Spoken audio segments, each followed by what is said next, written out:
Hello, everyone, and welcome to the webinar, Running Successful Remote Workshops. And happy Halloween to everyone out there.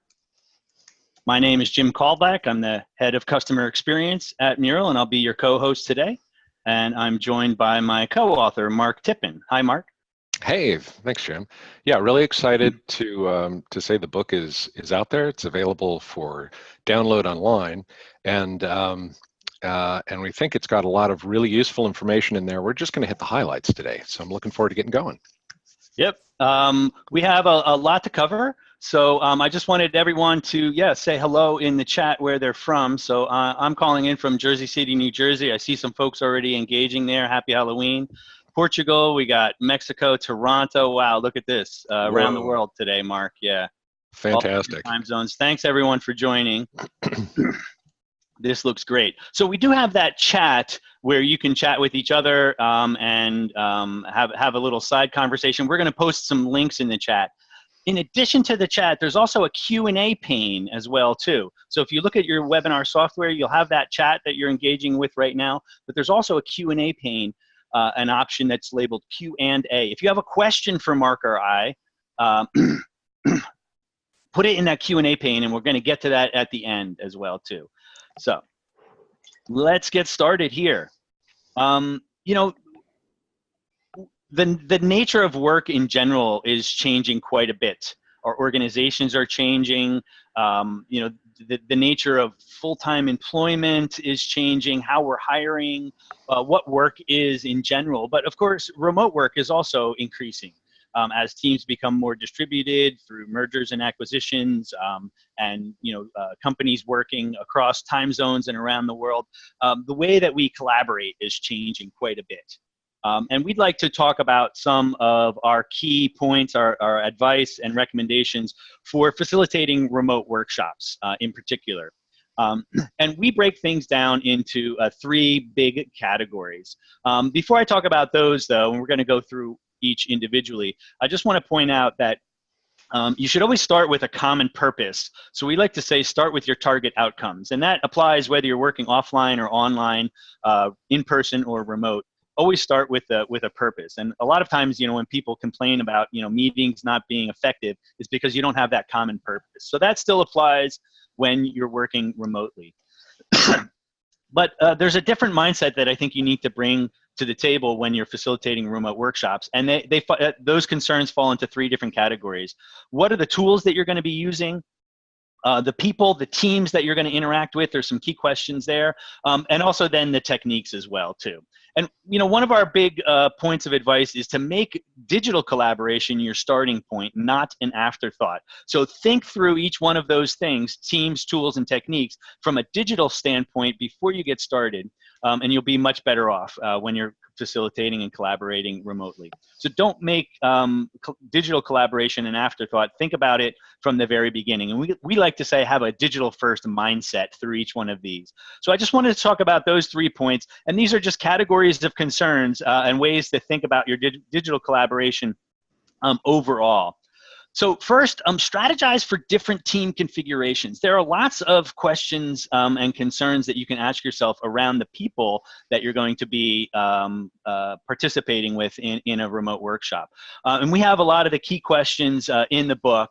And Mark just put some of those into the chat there, so you can see some of the key questions. But one of the fundamental things that you need to think about is what's the shape of your remote team. And through our research and investigation and collaboration with hundreds of different remote teams, we've identified 3 different archetypes of teams. The first is a split team, where you have one team that's co-located on one location and another team that's co-located in another location, and they're connected through teleconferencing and other tools to be able to collaborate. We call that the split team scenario. There's also a mixed team scenario as well, too, and that's when you have people who are co-located in one location and then folks dialed in who are remote. And we call that a mixed team scenario. And then there's also the all remote team scenario as well, too.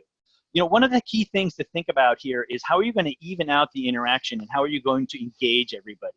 Because there's different levels of interaction and communication in these 3 different settings. So you need to identify that first. How are you going to be collaborating? And calibrate your strategy for engaging these teams in different ways. And we'll talk about some of those tips as we go along. But first, I wanted to just ask the group, and you can put this into the chat, which one of these team configurations is most typical for the organization that you work in? And I'll put ours in here. We work with a remote team, so actually I'm often engaging my team as completely remote team. Mixed, a lot of mixed and remote. A lot of mix coming in there, Mark. The split team, we actually did that ourselves recently, and I noticed it too, because that's rare for us that we have 2 co-located teams, but that happened about a month ago, right here from my living room. A lot of them mixed teams in there, remote and mixed, yeah. So we do a survey every year. We surveyed this, last year we surveyed about 275 people. And here's what the breakdown came. I've rounded these numbers up a little bit or down. About the split team is about 10% of the time, but that mixed team, and I think that's what we're seeing, Mark, here in the chat too, that people have that mixed team situation, and then some folks are doing remote. Yeah, thanks for putting the survey results out there, Mark.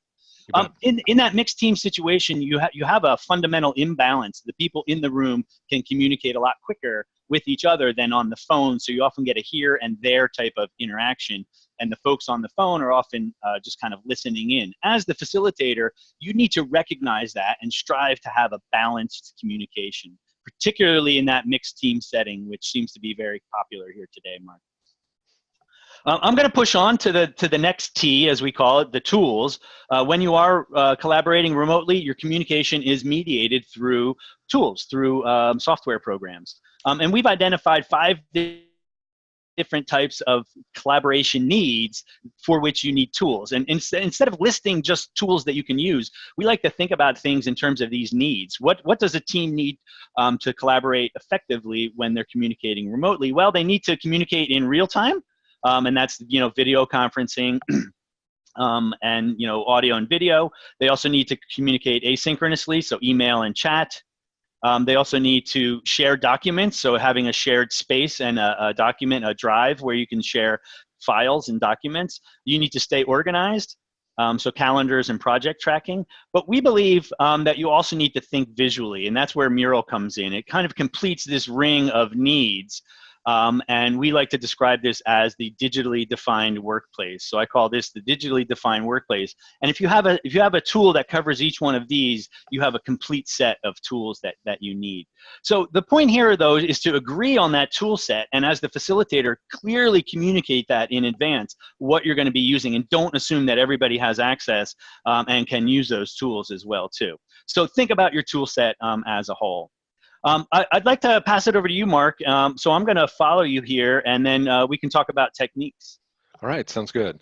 So I do a lot of work with Loom Institute as well. So for me, techniques are really from design thinking realm, but you may be doing other types of sprinting, software development or something. So the techniques are whatever's germane for the work you're doing. What we like to do is think about how you need to transition from running these things in a typical workshop or setting where you're co-located and face-to-face, and you can rely on the ability just to walk up to someone, or facial expressions, reading the room. All that stuff is very different when you go online.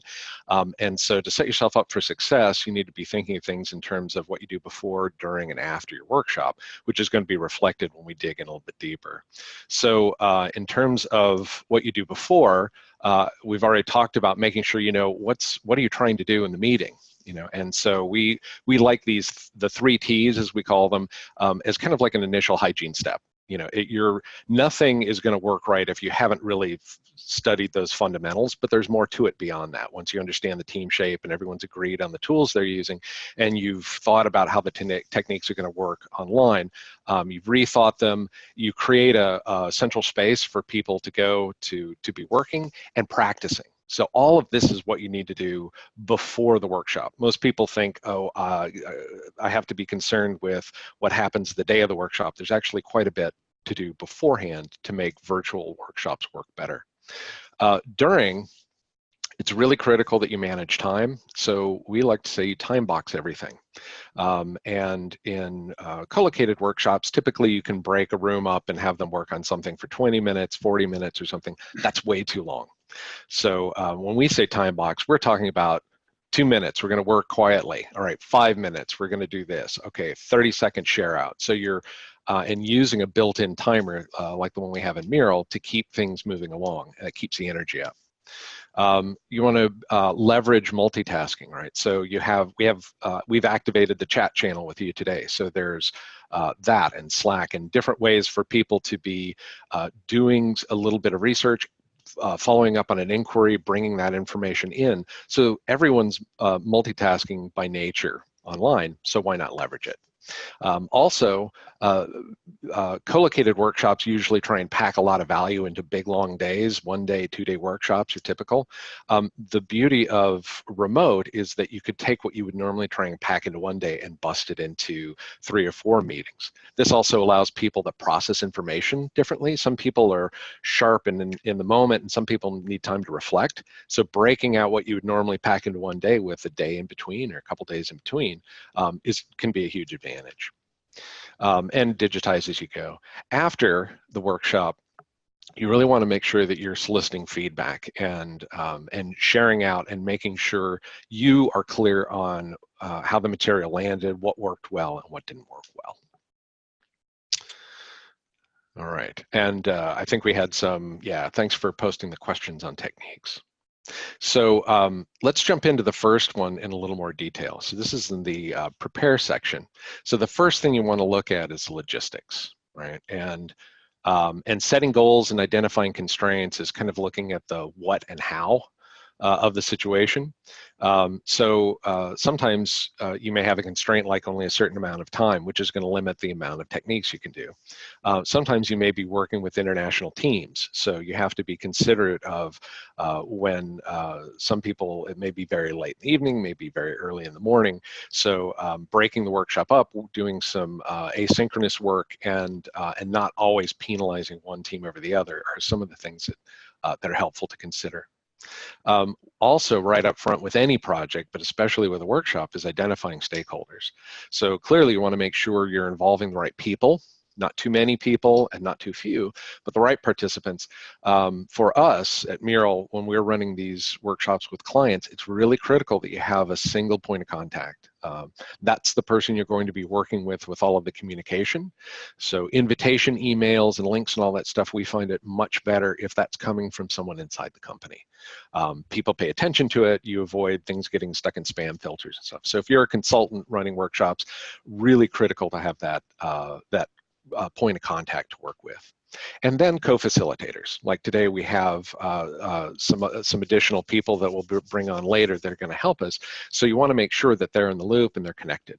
So once you know the stakeholders and you've got your goals set, you want to plan and manage your communications. So it's really important that you don't assume that people know how to log in, what tools you're going to use. They don't assume that they know the time because of a meeting invite. You really want to put everything into one communication for them.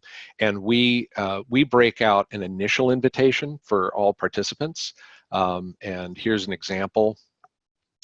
You want to make sure that everyone understands what's going to happen. You have a description of the course. You're going to tell them what you're going to cover. So this is your first opportunity to set expectations and get people familiar with where you're going to go. And then we always have a pre-work mural, and we follow up with a separate communication to really let people know, okay, workshop is coming up very soon.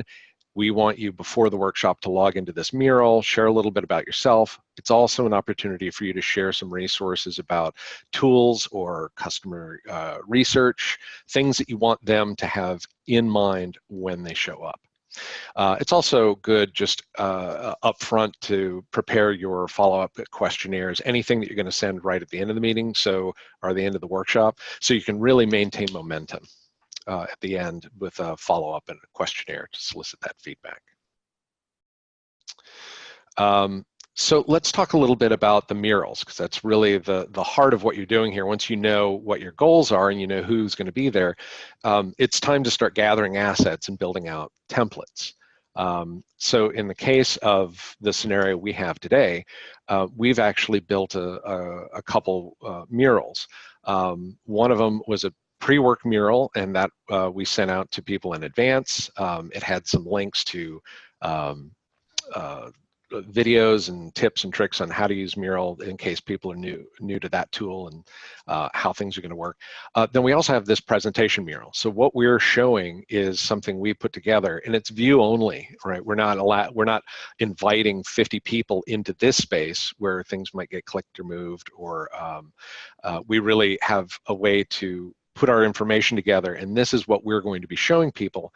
Now we need a place where we can interact, where we do stuff, and that's the Breakout Mural. So once you've got that together, we do a dry run. So we always, even though we might have run this class several times, tools change, right? Functionality in our Zoom tool behaves a little bit differently, and you want to run through all those things just like test pilots do. You want to check everything before you go because something might have changed, and you want to give yourself every advantage as a facilitator to really be on top of stuff and not let the tools or technical glitches or surprises take the energy out of the momentum. So here is a view into how we organized our theoretical workshop that we're going to run today. So in Mural, we create a private room for the workshop, right? So this is when you think about how you're going to use Mural and set things up for the workshops you're running, a private room per workshop is a good rule of thumb. And that gives you the ability to populate it, as I've done here, with the Breakout Mural, where we'll do work in the workshop, our presentation Mural, and the pre-work. And so, you know, the presentation only Mural, again, is just to organize the content you want to share. Then you might want to create a pre-work Mural that you share before the workshop. And that's something that allows people to get in, get their hands on with the tool, and it's got a space for everyone to share a little bit about themselves and some links. And then the breakout is how you're really going to structure. This is, if you think of it in terms of blocking the room, you know, when you're doing an in-person workshop. So, so that's how we've organized it today, and that's pretty much how we run most of the workshops with those three. Then I was going to invite Jim to talk a little bit about an example, one of our customer examples. Yeah, sure. Thanks for that, Mark. Just quick pause. A lot of people commenting on this mural itself. So congratulations, Mark, for the design of this mural. I know you put a lot of time. We'll zoom out and we'll show the whole thing a little bit later and talk a little bit more about that as well too. But you know, I can't stress enough how important it is to prepare for remote sessions, right? That I think if you shift your energy and front load things, you're going to have a much more successful workshop, but it also makes things easier later on as well too. So there is, I think there's an overall time efficiency by front loading your effort as well. And that's what Joe Laley does at PwC. We did a webinar with him a couple of months ago. We have a blog post there. We can put that blog post into the chat. And he runs remote design sprints. If you're not familiar with the sprint format, it's a multi-day workshop. And he takes a lot of time to prepare for that. He even has, spreadsheets of down to the 15-minute task and what they're going to use for the sprint. Of course, if they're using Mural for the backdrop, for the visual collaboration, he'll set up a Mural template in advance, so you can structure the activities in Mural so that you can see the workshop kind of unfold visually, and people have a clear place on where they're supposed to direct their attention. But also thinking about your workspace, your physical workspace. How are you going to join the Mural, right? Is your audio good? Is your backdrop good? Using multiple screens is really key. I have 2 monitors right here. I also have an iPad and a mobile device as well too. So I effectively have 4 screens in front of me for back channel communication, but that adds to the efficiency quite a bit when you have multiple screens as well too.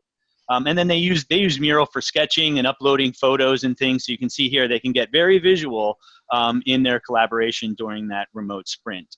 I'm going to hand it back over to you, Mark, but I just wanted to make one comment. I see a question about what we're defining a workshop as, and we think of it actually quite broad. And I think a lot of the tips and what we're talking about here today would apply to even just a meeting. And in fact, the demo that we're going to show in a second is really a kickoff meeting. I don't know if it's a workshop or a meeting, So we're really talking about teams coming together and having that session, that real-time collaboration, but what you can also then do asynchronously as well too.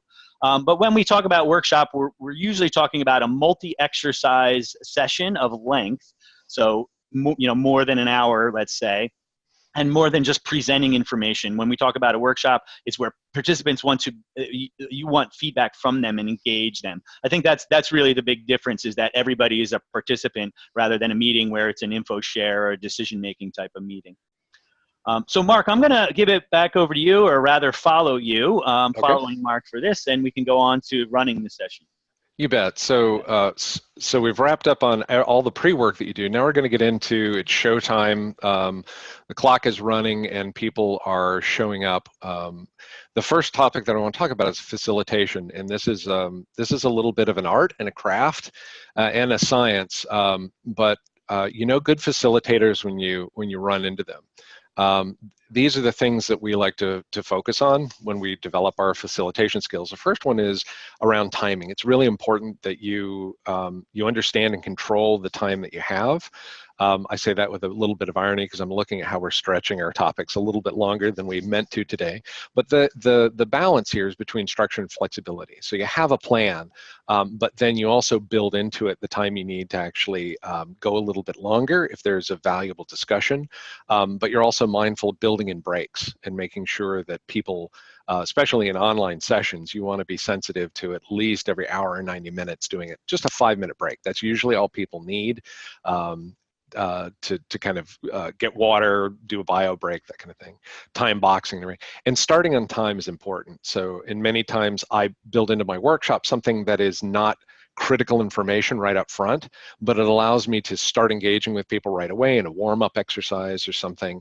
And then if people join late, you haven't cut them out of the critical conversation and allowed them, but you've also managed that time up front as in a useful way with the people you're working with.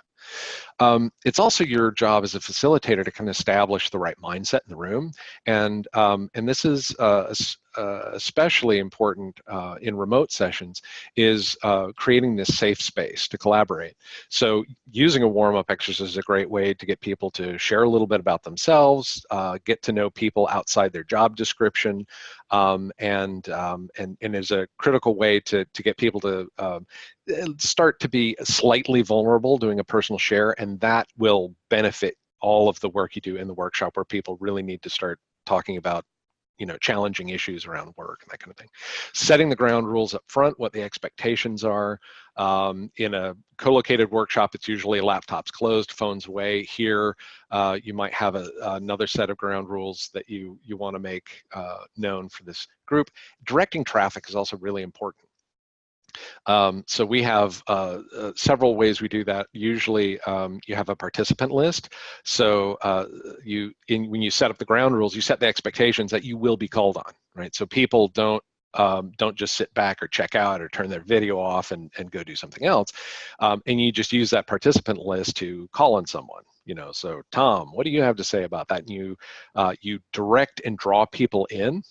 But the important thing to remember also is that VoIP has time delays and people need a moment to think. So as a facilitator, it's really important that you get comfortable with uncomfortable silence. You may ask a question and it may seem like it's been an infinite amount of time of silence, but sometimes you need 5, 8, 10 seconds of silence, and then someone will finally formulate what they need to say. And I've always found that when someone shares, that starts a cascade of really useful conversation. So the last thing that you need to be thinking about is maintaining that engagement. And we like to say do it early and do it often. So right off the bat, we let you know about the chat, we ask you where you're from, so we get you participating, and then we try and do things throughout the workshop to make sure that we keep the energy up, we keep people engaged, and that we also surface the questions. Sometimes people are bashful about not wanting to look foolish or like they're not following, so we want to make sure that we have ways to check in and keep that going. Putting treasure hunts. Some people finish faster than other people, or some teams finish faster than other teams. So putting little treasures spread around your mural that gives people links to related content is a way to keep them engaged as opposed to them checking out and checking email or something. And also, even if you have just a 5-minute break, I like to do a little point to ponder. So when you're, before you let everyone go on that 5-minute break, you say, but think about this, who has a story that's relevant about this topic or that topic? And then when you come back, it's an opportunity to almost do like a mini warm-up and just have one person share an anecdote or a relevant story. And it also brings in the narrative and the stories from the team and is less about us talking at you and getting the team to share. So then it comes to thinking about breakouts, right?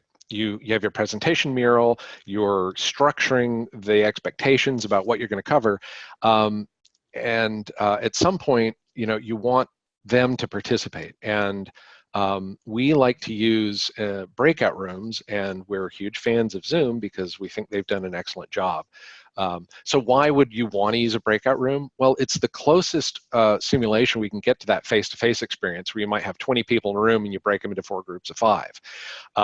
So that allows for more conversation. When you have one audio channel over a conference like this, I can talk, but if Jim wants to talk and 15 other people want to talk, you can't all talk at the same time. By breaking people out into smaller groups, it physically isolates their video and audio in a way where they can have a more natural conversation. And it fosters creativity and a little bit of friendly competition as well, where you can have teams working on the same challenge, and then you do a share out and you get the benefit of seeing how different people looked at it from different perspectives. And there may be a favorite or someone that really nailed it, but really as a team, collectively, you just have 4 times, 3 times, 4 times, 5 times the input to work with. So when it comes to virtual breakouts, again, the platforms all differ, so you want to test it all in advance, know how the tools work. You can't be everywhere, so when you break people out, those are 3 separate little conversations or 4 separate conversations going on. So you really want to use co-facilitators if you can, so people that can go in and help guide the discussion. In lieu of that, we like to nominate discussion leads. So if people are heading into these breakout teams, we nominate and say, okay, Tina, Tom, Lewis, you're going to be the discussion lead, and we give the simple task of just reading the instructions. And that takes me to the last point here, which is embedding step-by-step instructions. So wherever the teams are going to be working the mural, be really explicit with step-by-step instructions, and then your discussion lead can read and get everyone going while you're maybe with group 1 and you hop around to the different groups. So one mural. If you're going to use one mural, here's an example where there are vertical sections where 4 different teams can work. This is easy to manage. Everyone's in one mural. There's one link. Everyone's kind of working side by side, zoomed in. But there might be times where you want to use several breakout rooms. So here's a room with a team 1 breakout, a team 2 breakout, a team 3 breakout. And this allows teams a little more privacy because teams can't actually see what they're doing. Plus it gives them some of the individual tools in the environment like timers and voting and that kind of stuff if that's part of what you need to do. So quickly, I just wanted to share also, we had the good fortune to go down to Intuit and see how they use Mural in action for their project blueprinting, process blueprinting. And the gentleman you see there in the baseball cap, Eric Flowers, has done an incredible amount of work in advance on a big mural that has basically a customer journey across the top and assembled physically in the room and through I don't know if it was Singapore or the Philippines in the background, the support teams are all in one space and they go step by step through the customer journey and all these pain points, and you have representatives from all the teams that are responsible for maybe the mobile app where the customer journey starts, and then they run into trouble and they call an 800 number, and so you've got representatives from the call center there, and then it gets escalated and they tell them to log in from their desktop machine. Well, the desktop app is a whole separate team. So this allows this structured conversation to happen where people identify the teams responsible, start identifying solutions. And it was awesome because immediately after this meeting ended, all the teams went back and they had a prioritized backlog of things to start working on that day to solve this problem. So it's an incredible way to see how you bring people together in a structured conversation and leave with a tremendously valuable outcome. And with that, I think I'm going to hand it over to Jim. Yeah. Thanks, Mark, and thanks, everyone. Lots of valuable information. We're throwing some links up in the chat, so if you check out the chat, there's some great resources there, as well as a link to the ebook where we have a lot more of this. So I'm gonna take control here, and we just wanted to demo a little bit briefly, what an online session might look like. So I'm actually going to switch tabs, and I'm going to go over to a breakout mural that we had set up. So this is for a project. If you imagine a project that we're running here, we have a project team, and we're trying to apply design thinking techniques to help an HR team at an organization recast its remote work policies. So they want to look at remote work. And we're going to bring on some teammates here. So happy Halloween, Alicia. Alicia's here joining us from San Francisco. And we're going to bring on David as well, too. We do recommend webcams, so use your webcams. I know Vlad was asking about that. We use webcams all the time, but we recognize sometimes your culture doesn't really kind of go for webcams. But we use webcams all the time for hand signals and for nonverbal communication, so we can see all these great Halloween costumes today, among other things. We laughed quite a bit this morning before the webinar. So webcams are great. If your company doesn't use webcams, I would say just start building that habit as slowly as you can and get people used to it. Sometimes it takes some time as well, too. The mural that I'm showing right now, we had pre-formatted before the team even came together. And you can see in this template, there are 3 different sections. So we had an icebreaker, and this was done asynchronously. So we actually sent around a link to this mural, and people filled out a column about themselves. So we kind of did introductions asynchronously already. Then there's a section here for social contracts. And down here for this project, the sailboat activity, which is one of my favorites, where you can reflect on a given topic or a project or the team itself along different dimensions. And for this one here, for this sailboat activity, what we're going to do is we're going to consider remote work at our company. And what you do is you look at 3 different aspects. The first is, what are the anchors that are holding that sailboat down? So if the sailboat is our company working remotely, right? We want to work remotely as a company better. What's holding us back? And then we're going to look at what's the wind, what would make us go faster. And we can also look at the vision or the goals as well, too. So you use this little metaphor, and we're using Mural here to do this activity. So we have everybody online. Hi, Alicia. What are you dressed as today? Hey there, I am an old lady today, Okay. Cool granny, and I don't know if any of you are familiar with the Mulan Disney movie, but there's a song with a lyric, "When will my reflection show who I am inside?" And the answer is today. Today. There you go. And we got Cowboy Dave over there. Hey, Davey Cowboy. Hey, folks. Seems to be a new sheriff in town here. There you go. With the accent and all. I'll do my Australian accent in a minute. Right. At some point here. Got to show us your big knife, Jim. Yeah. I do have some knives here. That's a knife. That's a knife.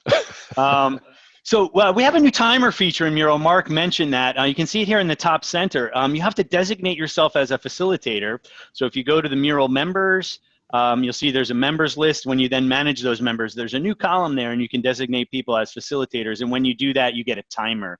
So what I'm going to do is I'm going to ask the team, I'm going to set the timer for 1 minute, and we're going to do some of those anchors. So what's holding us back as a company from working more efficiently remotely? 1 minute, go. As Mark mentioned earlier, the timer is a really great function to kind of enforce urgency on the group. I know a lot of people, when they're working remotely, they're worried about people multitasking, and energy just kind of dissipates. If you time box almost every step of the session, literally every conversation, put a timer up there, people are much more focused on that because they can see it clicking down. You can always add more time, so I recommend doing short chunks like Mark was saying, and then add more time if you need to. So we got about 20 seconds left, guys. I haven't contributed yet because I've been talking the whole time here. But time boxing, super important for bringing the focus to the group as well too. If you do longer stretches at times, you might want to play some music in the background. Silences in remote settings can be really silent, and the time is longer somehow when you have those silences. But we got 1 second left. Okay, time's up, and you can see our timer there flashes. Time's up. I'm going to start with Alicia. What did you have, Alicia? And I'll just follow you so you can present. So a couple things here. The team doesn't have a balanced meal before their workshops like Grammy recommends, so they're low energy. Some people are forced into creative situations either very early in the morning or very late at night because time zones make scheduling pretty tough. Some people don't feel comfortable speaking up. We encounter some video conferencing bugs, and sometimes we work in loud co-working environments without access to conference rooms. Yeah, get in a quiet location, mute yourself, learn where the mute is. As the facilitator, very often you can mute people and things like that. But what we're going to do is we're going to take turns. So Alicia, you pick on the next person to read now. Why don't you go, David? All right. So I have not syncing up with time zones, which is very important when you have people globally distributed, and rigid communication. So maybe when it's here and there, not very fluid. All right, who's next, David? Mark. Hey, all right. So let's see. We seem to waste a lot of time at my company with VoIP issues. So the first 10 minutes are, can you hear me? Can you hear me? Can you hear me? People hide with no video on. They kind of check out. So that's something I want to make sure HR, we set the norm with video on. And we never seem to have alignment on priorities. So we don't have good techniques for really getting clear and aligned. Right, that alignment is key there. So using I didn't do any. Oh yeah, there you go. Sorry, Mark. Yeah, so we used webcams. You can see the faces and the gesture. We just also used a technique where the last person that goes calls on the next person, and that's a really great technique for directing traffic, but also an awareness for everybody else who's on the call. So you have to call people out by first name, so you get to know everybody on the call. So it also has a team bonding effect as well too. But by laying everything out in Mural, thinking about the time boxing, thinking about how you're going to get everybody to be able to participate, and you can see David starting to cluster there a little bit, so we can use Mural as the backdrop to visually, represent this conversation as we're communicating. You can actually do quite a bit remotely in a way that you might do face to face. And in fact, I would even say there are things that are more efficient for the way that we're working right here. You know what? I'm going to move on in the interest of time. Thank you, Alicia. Thank you, Cowboy Dave. We'll see you guys later. Yeah, tipping his hat there. I'm going to zip back over into the presentation Mural. So I just switched tabs in my browser. Thanks for that little demonstration, everybody. And we'll just wrap up here. If you have those questions, keep them coming in. We're going to get the questions in about 2 minutes. Just wanted to talk about the follow-up, what happens kind of afterwards, and how do you wrap things up when you have this workshop session or this session where you're getting feedback from everyone. If you didn't have a chance in the session to reflect and get feedback, you can do some of that asynchronously as well too. You can send around a survey, but you can also leave a mural open and let people reflect after the session asynchronously. So I think Mark mentioned it. I'm going to repeat the point though, that when you're thinking about a remote session, you can also think about what you can do before and what you can do afterwards to maximize your together time. And very often you can push things before and after so that time that you have together is optimized. And doing a reflection and feedback session asynchronously is something that you can do. But as always, make sure you have those next steps. And I have an example coming up where you can see a calendar of events and of activities, and who owns each one of those. But you can also assign post work, just like you had pre-work. You can assign post work.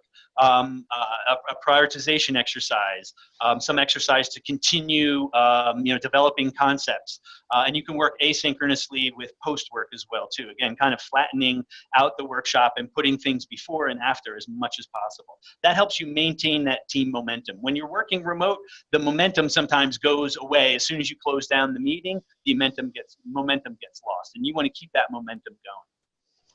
But also, as the facilitators and organizers of the event, you want to debrief and critique as well too. How did the session go?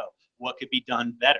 And we do that all the time. Even though we run remote sessions and consult people on remote sessions, we're constantly learning on what we can do better each time. Summarize and then export and share the output as well too. One of the advantages of working digital is you have everything digital, that you can turn around a session very, very quickly. You can just send around a link to a mural and you have everything right there. But you might also want to export and capture things in a PowerPoint presentation for other stakeholders as well too. And also remember to kind of reset your environment. You were using a set of tools, that digitally defined workspace that we talked about. You might need to reset links, passwords, things like that. Of course, in Mural, you can do that. You can send around a link to a mural or a room, and you can actually reset that link for privacy and confidentiality. You can remove people from Mural as well too if you invited them as guests. But also think about what can be templatized. What can you reuse from what you learned and what you did? So that kickoff meeting that we just demoed, we can reuse that template for any other kickoff meeting, and that becomes then the standard play for your company as well too. So think about the pre-work and the follow-work as part of your session. I think that's one of the big takeaways that I want people to go to leave with. Just a quick story here, and we have a link to this on our blog. Maybe you can throw that up, Mark, in the chat. Ed Boudreau at Optum, they were doing, as a team, they were trying to get to some OKRs. They were trying to get some objectives for the quarter, for the year. And they opened up Mural and very, very quickly let everybody add their goals and what they wanted out of the year. And that's a great way to kind of have people working simultaneously. And that's one of the efficiencies that you get from using Mural, is that people can work at the same time. You don't have to take turns. Everybody can add things at the same time. So very, very quickly, they got a landscape of what was important to people. They were able to cluster that and prioritize it and move forward in their goal planning sessions. And then what they ended up with was a plan. So they have a map of who's doing what are the work streams, and how is that going to unfold over the year. So they have this ownership and this follow through. The momentum gets, keeps going even after the session. So you can really think about, using that set of tools for before, during, and after, and how you're gonna craft that arc of interaction and collaboration across the team. So check out that story from Ed. They in about 2.5 hours, they were able to get to this common agreement about what the team was going to be doing for the rest of the year. So we do want to leave some time to get to questions. So just a final thought here, and we want to take this maybe into a different direction. We believe that remote work is not just a burden. It's not just a pain point that you have to overcome now working with a remote team. It's actually an opportunity to embrace a new way of working. It's an opportunity for you and your team to start thinking about things digitally. It's about thinking about transparency and how you're going to engage people who aren't necessarily in the same location as you. It's a way to move and pivot quicker. Once you have everything digital, you can change directions quicker. There are lots of advantages for working in a digital way in general. So our belief is this digital first mindset. If you're thinking about working digitally from the beginning, everything flows downhill from there. And the opportunity opens up as well too. If we look into the future, get our crystal ball out here. I guess I need like a Swami hat now, Mark, for my, I don't have that, so I'll be the Australian future teller here. If you look at what's happening to our meeting spaces, even the physical spaces, and what face-to-face interaction means these days is changing. Our meeting rooms are being reconfigured by folks at Steelcase and other companies that are looking at the meeting experience, and they're wired now. They have computers on the walls that are touch screens. They have computers around on the desktops. You have mobile devices. So we're starting to bring the digital and the physical together, right? More and more. And that's why we believe having a digital mindset is not only going to help you run remote sessions, it's going to help you actually collaborate better together as a team overall, and reap all those benefits that the digital mindset has. I was just going to go ahead, Mark. I was just going to mention. I think initially people embrace these tools like Mural and video conferencing because you have remote people you're trying to bring in the conversation. Right, and you look at that stuff from Steelcase and Herman Miller and other people, the spaces are becoming digital, Right. and everyone's remote at some point. That's what people are waking up to. I may go to an office, but I also travel to clients, and at that point, I'm remote, so I need to work from anywhere. And to help you in your transition, we're in the beta version of Mural Scan right now. We'll put the link out there for Mural Scan. You can see a video of it. And Mural Scan is an app that works with our iPhone app, where you can actually scan a wall of physical sticky notes, and they will be digitized and added to a mural directly. So that's helping you bridge that offline and online connection.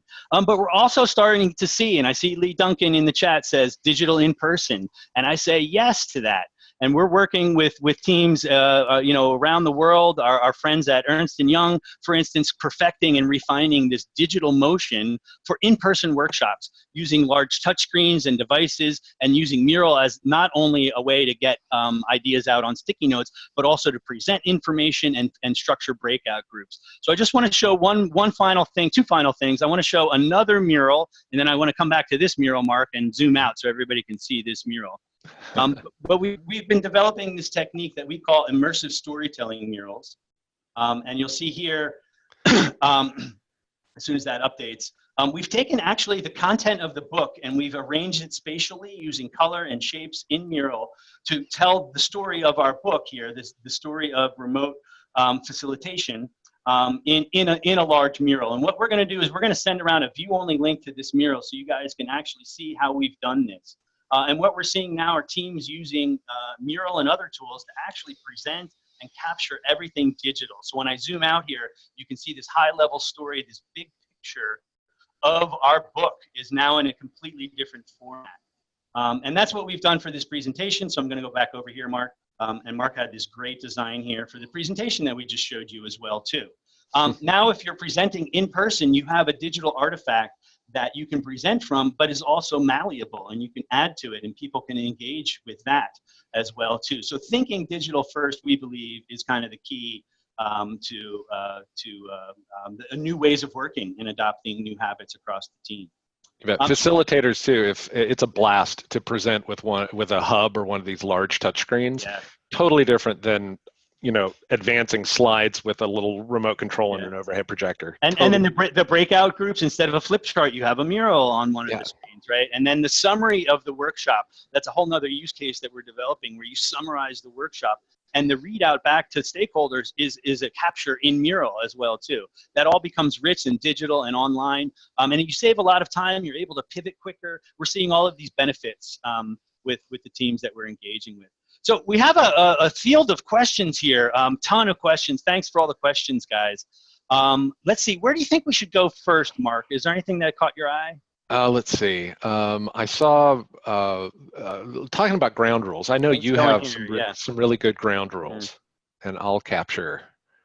Yeah, I mean, I think we in the back of the book we have some principles that we talk about. So if you get the book, you'll get those 10 principles that we have. But we also have a lot of tips and habits that you can use. We've gone over a lot of them in terms of time boxing. But I think for the ground rules, it goes back to the 3 T's that we were talking about at the beginning, right? Turn taking, for instance, if you are in that mixed situation, so ask yourself what's the team configuration going to be? You're going to have people around a star phone in a room, co-located in a conference room, and then people dialed in. What are the ground rules for bringing the people in who are dialed in and setting that in advance? And turn taking, for example, is one of the big ones, so that everybody gets a chance. And just setting those ground rules. But I think also when it comes to tools, what we like to do is recommend is that you should use a tool for a purpose and communicate that purpose, right? So all of your thoughts are going to go into Mural. If you have a question, put it into the chat and use, turn on your webcams and use hand gestures as needed. So define the purpose of each tool for the group in an email in advance, and then when you come into the session, you define that as well too. The time boxing and the timing of everything as well too. The building in breaks as well too are things that you want to do. Anything you want to add there, Mark? No, I was going to say one thing that I've used sometimes is the I was in Hawaii. You know, this notion that not everyone can be paying attention 100% of the time. So you make it okay if you're called on and you just weren't present. Mhm. You just say like, I'm sorry, I was in Hawaii, and there's no harm, no foul. It's like, okay, my question was this, and what do you think? You know, you just don't make it a personal attack because people can't be paying attention. So some of those things really create a more relaxing environment to participate in. Right, exactly. And I know a lot of people get upset about multitasking. I actually don't mind multitasking at all, and I assume people are multitasking. I've been even multitasking here as I present to some degree, quite a bit actually, on things not even related to this. So I assume it's going to go on. What I like to recommend is actually build your workshop and your interaction in a way that keeps that multitasking, or that leverages that multitasking for the session. Right, so give people tasks. Mark talked about scavenger hunts. Send people off to do things.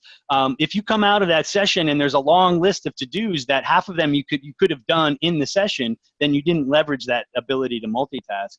And it is okay to say, "Can you repeat the question? I was in Hawaii." So right. Good habit there. Where do you think we should go now, Mark? I haven't really been looking at these yet. I've been looking at a couple. There's an interesting question, like how you make sure that post work is done. Yeah, that's actually one of the biggest pain points of all time, of all meetings or workshops. The follow up. That's one of the hardest things. I think trying to structure that as much as possible. So have a mural or a document. You might have a spreadsheet that has the list of things to do and a to-do list. But also schedule time in people's calendar. That's one tip. You can schedule time in people's calendar after the workshop to remind them that they have something to do, so it doesn't fall off of their list. Of course, sending out follow-up emails and things like that. I've even run workshops where I invited a project manager to the workshop, not to contribute to the subject, but their whole goal was to have a project plan at the end of the workshop. It was a multi-day workshop, actually. And at the end of it, we had a project manager with a project plan. That was one of the workshop outcomes. So I've done that as well, too. Anything you want to add to that, Mark? No, I was going to say that's brilliant, and I've experienced that as well. Where at the end, people are thinking, "Oh yeah, I can just leave," and they're like, "Oh no, let me introduce you to. We're going to make sure this gets captured." Exactly. But I'd like to say, how much can you do together? Like think of that collaboration, not necessarily as a waste of time, but a time where you can actually get some of that work done. Yeah, I was going to say, if the session was useful, and they usually are because it's structured and people appreciate the fact that we had useful conversations then people are taking ownership. They're invested because their voices are heard. So everything you do in the workshop shifts that shifts the culture. So people are actually looking at it like, okay, I'm going to knock this out. We're going to get back in a week. I'm going to be excited to share and now we've worked out critique, and it's friendly, and we're not making it personal. So the whole nature of the interaction shifts. So the post work becomes just the next thing before the next workshop to be prepared for the next session. Awesome. Maybe we can go to a different category. Absolutely. Warm-ups and icebreakers. Yeah, we sent around a blog post. Our friend Lila van Avensleben gathered and compiled a whole slew of remote-friendly warm-ups and energizers. I saw a question go by about what do you do with people who aren't tech savvy or a little bit tech shy, right? And one thing that we like to recommend is not only just do a warm-up to loosen up the creative energy of the group or to start to get into the topic, but also to get people comfortable with the tools as well too. Right, so you can run those warm-ups as using that suggestion list there that Lila has, but think about running them in a way that hits all of the tools that you need to use for the workshop as well too. If you're using audio and video from WebEx or something similar, build that into the warm-up. You build in the chat for the warm-up so people can do that. And if you're going to use Mural, of course, build that into the warm-up as well too. That helps you debug any technical issues that people might have as well too. So use that warm-up to kind of double dip into what you want to get done out of the session. Yeah, I was going to say sometimes too, if you're in a corporate environment, every year they're rolling out a new solution for voice chat or whatever. So you were on Jabber, now you're on something else, and that gets replaced. I scheduled meetings with the teams I was managing, and we had a meeting that was nothing but logging in, everyone trying to connect to a session, using the tools. So the goal of the meeting was for everyone to hit all of those bumps and nuances and get trained. And that saved an infinite amount of funds and time wasted. Yeah, exactly. I feel like there's an old lady shouting at me here, Yeah. Alicia, what is the, I meant that metaphorically. Hey. So we had several questions around, like, if there are 5 co-located individuals and then 5 remote individuals, how do you recommend structuring the dial-in for that? Yeah. And I had recommended the approach of a equal playing field. Everybody dials in from their desk or from a quiet environment. But in the context, of a mixed team, do you recommend doing a in-person workshop if everyone's together, or do you recommend that you still use Mural even if you're all on site together? Well, I would definitely say yes anyway to the second half of that question. And that's that kind of digital first mindset that we mentioned as well too. Using Mural for in-person workshops then has the advantage that you can just close your laptop and open it back up and continue right where you left off. There's no transcription. It's very quick. But yeah, that mixed team versus people dialed in, or the co-located team versus the dialed in team. And I'm sure folks on the line have also done this as well too, where you just kind of punt and you say, okay, everybody's going to dial in. And for me, that balance is when there's more remote people than there are co-located people. At that point, yeah, you can almost always say, yeah, let's just everybody dial in. If the balance is the other way around, then you have to deal with that mixed team situation. And what I like to recommend is, if that is the case, have everyone, or at least a majority of the people who are co-located, be online as well. So bring your own device there so that you can chat with the folks who are remote as well too. Because otherwise it's just one big one against all of the remote people. But what happens is, if people have a way to communicate and dial in with their own devices, it kind of flattens that interaction out a little bit and gives the people who are remote a chance to kind of butt in or communicate. And I know a lot of that contradicts what a lot of companies and teams have as a policy, which is no, don't bring your laptops to meetings. Right, so there's a conflict there. I actually, again, because I don't have a hang up with people multitasking anyway, I would actually say everybody has their own way to log in to the meeting, even if it's your phone, but everybody should log in to help you equal that interaction. And any thoughts on that one, Mark, from you? Yeah, I was going to say, in the past, I would say if it's really lopsided and you only have a few remote, I almost like asynchronously try and collect information from them and then bring it into the co-located meeting and kind of proxy represent them. But more and more, I think the norm is that you add value by saying, we're going to be handling this part of the conversation in chat. So using Zoom isn't just about the video, it's also about this other asynchronous, back channel. So by doing that, people see the value of it and participate that way. And I think it's really about empathy. And I think it's becoming more and more common for people to be aware when people are out there. 5 years ago, it was brutal. If you were remote, it was, you're jumping up and down, you're screaming, you can't be heard. You might, there's no way to be involved. Now, I think using Mural as a centerpiece and using the chat and Skype and different things, you're bringing people in with their devices in the meetings, and the value is being had. So it's not a distraction, it's actually adding value to the meeting. So right, exactly.